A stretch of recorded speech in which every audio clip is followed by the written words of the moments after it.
What I'd like to see here from Alan isn't so much a call, it's maybe what we had with Chris Ferguson earlier on, the re-raise, but as it happens he decides to get out the way. That's the problem with a hand like 5-6. It's a great position hand, but if you're out of position against a player like Tom Dwan, you really have to catch an absolute monster, because he's going to put you to an awful lot of pressure come the flop. Unlike last year, Tom Dwan is actually having quite a good $1 million cash game. Today he's up $41,800. But this is a first for $1 million cash game history. Alan Cunningham really having a tough go of it. Down $44,000.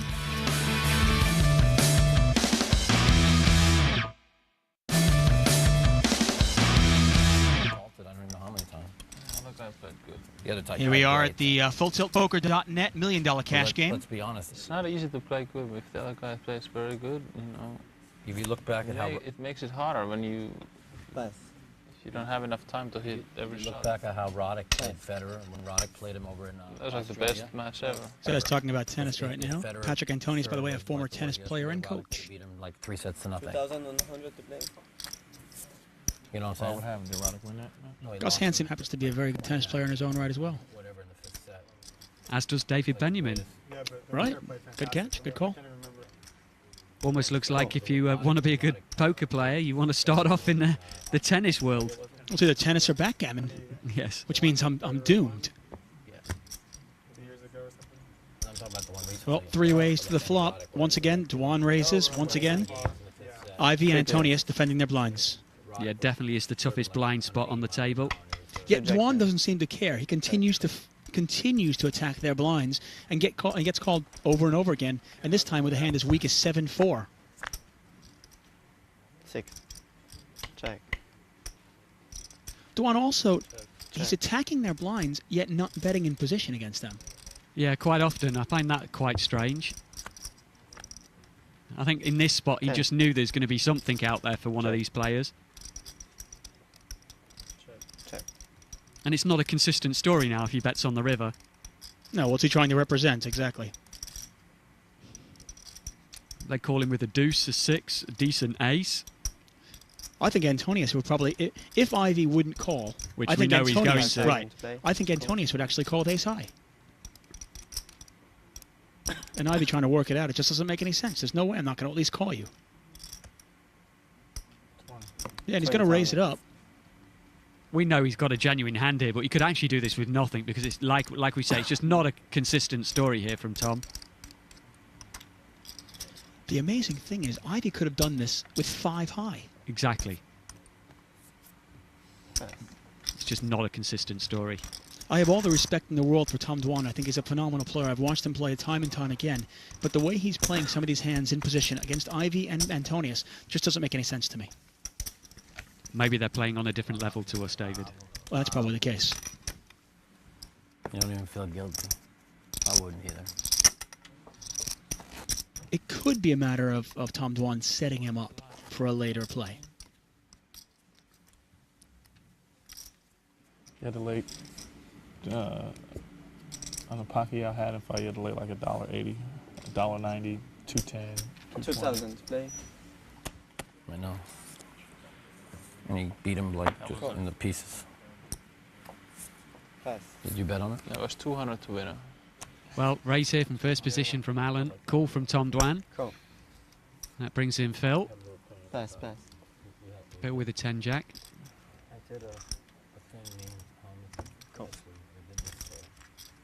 And Chris in there. A lot of picture cards out there. I'd expect a baby flop with all of those. Maybe some aces on the board. Oh, where's a queen? Well, this is interesting here. Now, Tom Dwan with top pair king kicker. He actually has 2 pair, queens and 8s with a king kicker. Chris Ferguson with queens and 8s, but a 10 kicker. 3,000. It's not going to stop Alan from having another flyer at this flop. Cool. Cool.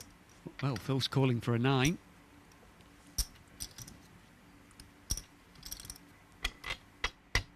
Now does Chris want to let a cheap card get out there? It's only 3,000, but he is out of position. If he gets a couple of callers, how much is he going to like it if he does re-raise? Well, it's going to have to be a big re-raise. Well, this is the problem, though. If you re-raise here, you're only going to get worst hands to fold. An 8's never going to fold, and then you have no idea. If somebody does call, you have no idea where you're at. Here's the turn. 6. 6. 6 changes nothing.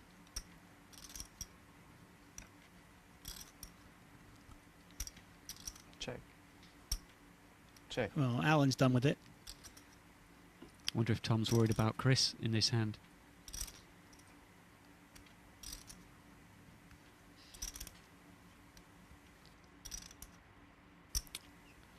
I still don't know if he wants to check this one. So many different things here. I mean, you talk about, do I have the best hand? Do I want to do a little pot control here, keep this pot small? And at the same time, do I want to give up a free card? Normally on a board of Queen 8-8 Rainbow. You probably think you can with the King Queen. 3 other players, you've got to expect there's some. Well, looks like he's going to make a bet. 14,400. And he bets $14,000 into a $21,000 pot. Phil Ivey folds, and now this is the big one. We know Alan Cunningham is going to fold behind him, but the action is on Chris Ferguson. He has 2 pair, queens and 8s, with a 10 kicker. Tom Dwan with the best of it right now.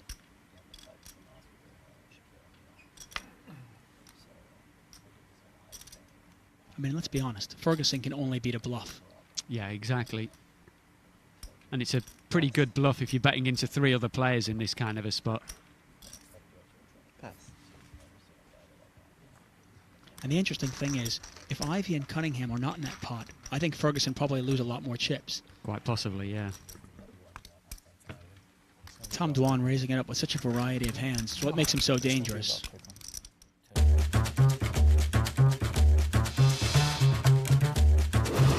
Hi, I'm Tom Dwan. I'm 23 and I play poker. I grew up in Edison, New Jersey, and now I live in some combination of Boston, Vegas, San Diego, wherever the big poker games are, wherever some nice beaches or some fun times to be had. To be winning at high stakes poker, you need to be constantly adapting. So obviously a year later from any given game, if you're a winning high stakes player, you should be playing better, you should be more experienced. I would say I'm playing a little better, I'm a little more experienced than last year, but the difference is marginal in my opinion. Hopefully the results will be better, but we'll see. Obviously in any one session there's a lot of luck, and hopefully it'll be on my side.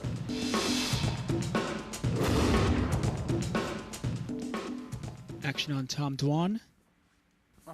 He's made about 1.1 million in tournaments. Much more than that online in cash games, though. And call the presses. He's not playing a hand. Raise. Mattisau is going to play, though. Mattisau raises it up with ace-jack offsuit. What actually is quite amazing, we've got tournament winnings of over $40 million spread between the 7 players here, and I bet you most of them have made more money playing cash games. You'd say that's definitely true of, say, Tom Dwan, Andrew Feldman, even Phil. Well, I think if you look at this table, the only player at this table that would call themselves a tournament player would be Chris Ferguson. Yeah, that's probably true. So what's left? That's all that's left. Well, those are the chips of Patrik Antonius. You can see the denominations, those black ones, the pretty $25,000 ones. Patrik Antonius with the 10-8. Pass. I'm not going to play it.